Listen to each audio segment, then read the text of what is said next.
Good evening, everyone, and happy Hanukkah, a sweet and joyous holiday to each and every one of you. Now, before I get into my subject matter for tonight, which is, why is Hanukkah 8 days? I want to draw your attention to this tie. It's nearly 70 years old. It was my Uncle A's, may he rest in peace, who was the most dapper gentleman I've ever known. And when I was a kid, I decided this is going to be my Hanukkah tie. It's blue, it's yellow, and those little squares look like they have little triangles coming out of them. To me, as a kid, they look like dreidels. So I still have this tie, as you can see, and it's my Hanukkah tie. Now, that connection to Hanukkah is, well, about as authoritative as is the little story that we all know and retell each and every year. The miracle of the little vial of oil that miraculously lasted for 8 full days when it was only enough for one. Now, if I asked any of you, go find where that text is that tells that little story, I promise you, no one could find it. Why? It's not in the Hebrew Bible. Nowhere, not to be found.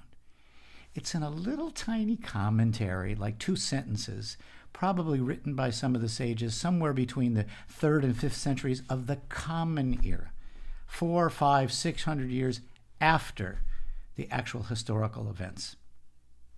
So, what's the real reason that Hanukkah is 8 days? Those events take place in somewhere between 160, 165 BCE. Jerusalem has been taken over by the Greek-Syrian army. They have defiled the temple, and the war begins. And the Hasmoneans, who were known by the Greek-Syrians as Maccabi, they were actually the Hasmoneans, fight a bloody war. They win back the temple. They need to cleanse it and rededicate it. Chanukah means to rededicate.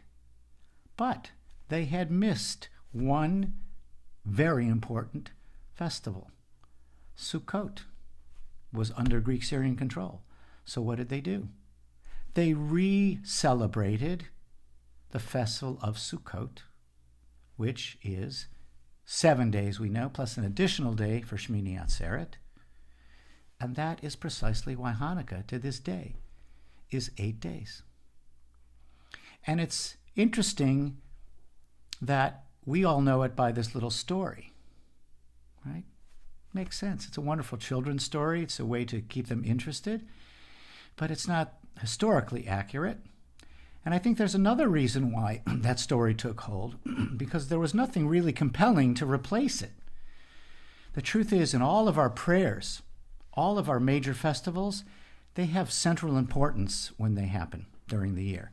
Passover, Shavuot, Sukkot, there are all kinds of additions to our normal prayers and liturgy. Not so on Hanukkah. There's only one little addition to the Amidah during the week of Hanukkah. Sing one paragraph, Al Hanisim, which tells the brief story very quickly. We do that both for Hanukkah and for Purim.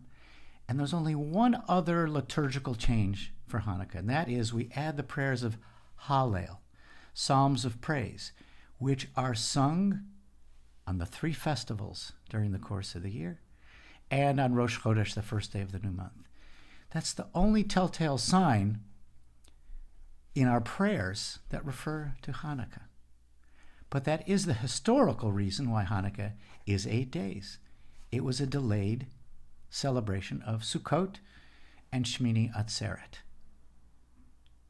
Now, we all have our wonderful rituals, our dreidels for games.